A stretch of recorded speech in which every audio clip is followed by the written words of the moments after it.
Chartres Cathedral has the largest collection of surviving stained glass windows from the Middle Ages. And so I'm going to show you a few examples. I'm not going to try to go into the techniques of creating stained glass. I think your book talks about that. It's not flat glass. Sometimes it has character, as it were, being variations of size and also variations of the colors within it. And that actually makes the light more fractured, richer. What we're looking at here is the inside of Chartres Cathedral's west facade. We saw it from the outside when we were talking about architecture, and we talked about the rose window. And this is what it looks like. As you can see, we can't even see the sculpture. We can't even see the stonework because presumably it's dark inside, and we're seeing the light coming through. You have your 3 lancet windows and then your rose with the plate tracery, and you can see that essentially you have small patterns of glass with the lights coming through, and relatively large compared to what comes later sections of the stonework that's in between the pieces of glass. When I say relatively large, if you were working with a Romanesque church, of course, the wall would be much your windows would be much smaller. So, and the rose window is usually associated with the Gothic period. I don't know of any Romanesque roses. I know of some roses that are on Romanesque churches, but I have always presumed that those were added during the Gothic period in an update. But I am not a specialist in stained glass, so I'm speculating on that. Here we're seeing the outside of the rose with the inside, and you can see how the stone is pierced with the windows. More stone, less glass. Then what comes later? And here's what comes later. We've moved to the north transept with what they call bar tracery. And as you can see, the stonework is a lot thinner.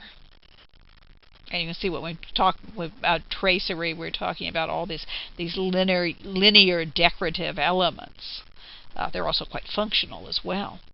And so once again, you're seeing the detail of the rose window from the outside, where you can actually see the stonework.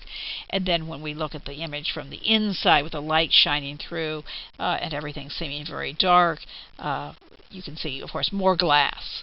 And in this church, they have, in this transept, they have 4 narrow lancet windows, and the lancet window is this sort of slender, arched window shape. So here we're seeing thinner stone, more glass. And this is just a diagram showing you where all the windows are in Chartres. No, we're not going to show you all, but it's just kind of amazing when you look at that. You say, whoa.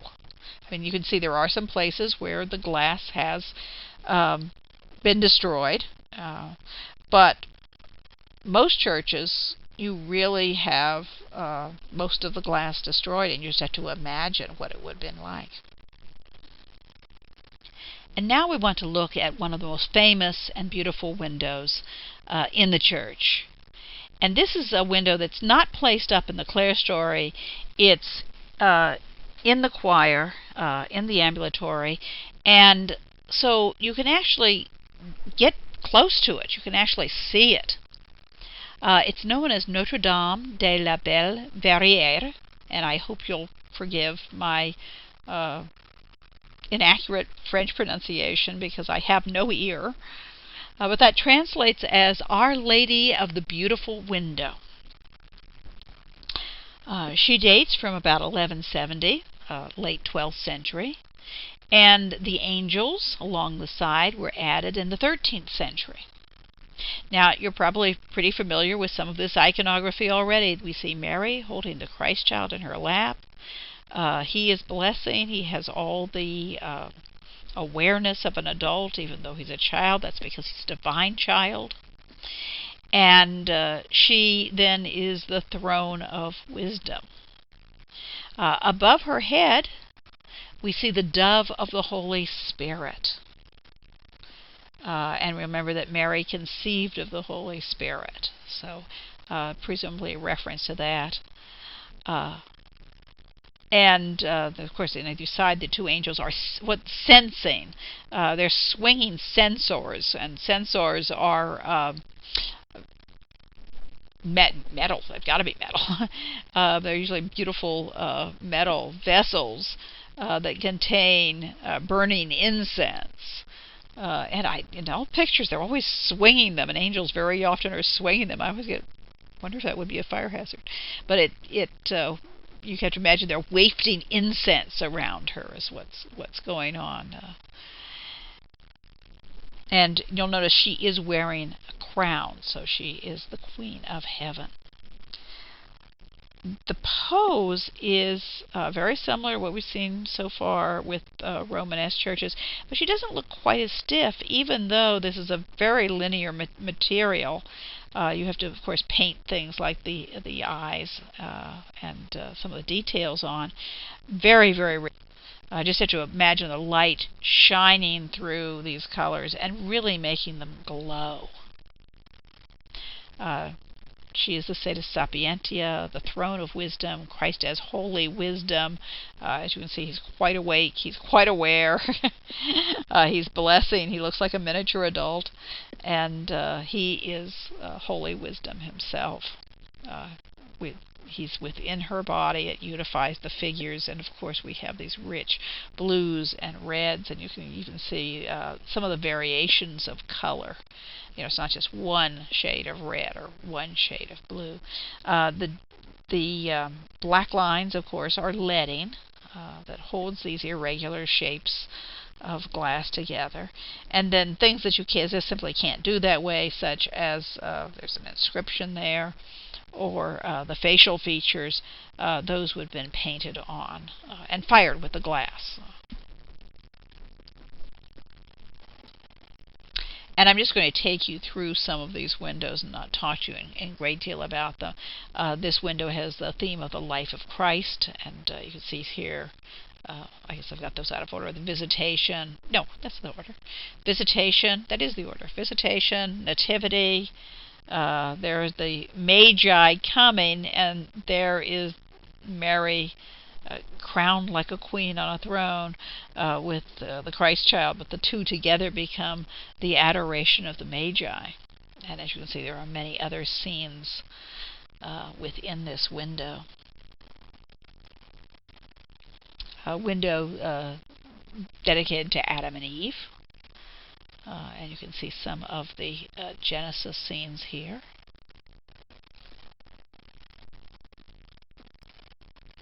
And a window dedicated to Charlemagne. Charlemagne became honored as a saint in later years, and there were relics. His tomb, of course, was opened in the year 1000 by Otto III. And there's quite a cult of Charlemagne. Many of the hound heads of Europe and many of the aristocratic families in Europe, even those who weren't kings, would trace their descent back to Charlemagne, some even further back to the Trojan Wars. And, of course, we're never quite sure about how accurate those are. So sometimes it's a bit difficult to know whether the particular person actually descended from Charlemagne. But he was certainly popular, and you see a joust there. You can see a building campaign in the details.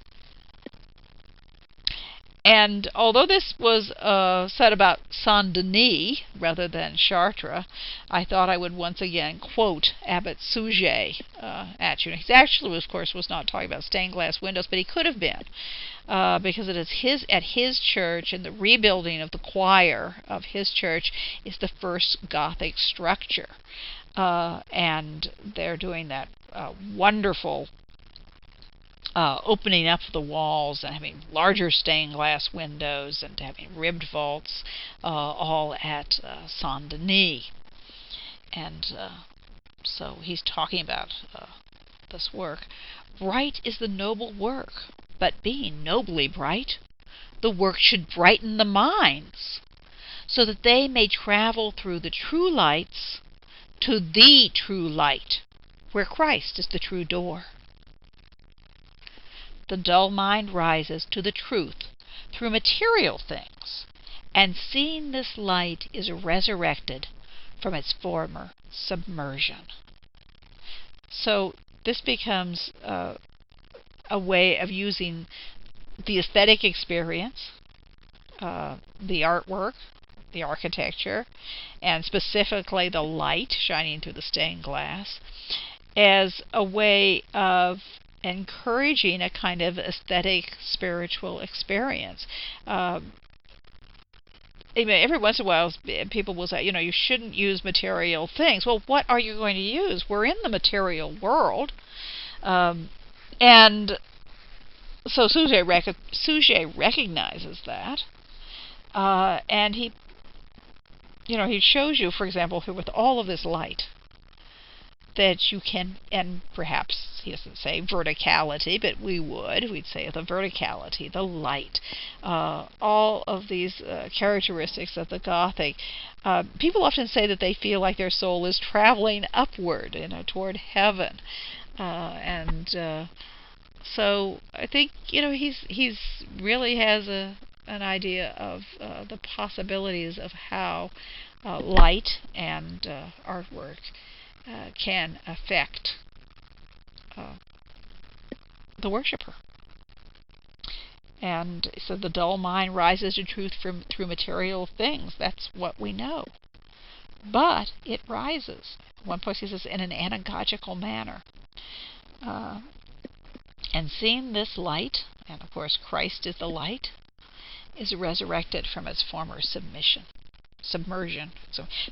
in material things.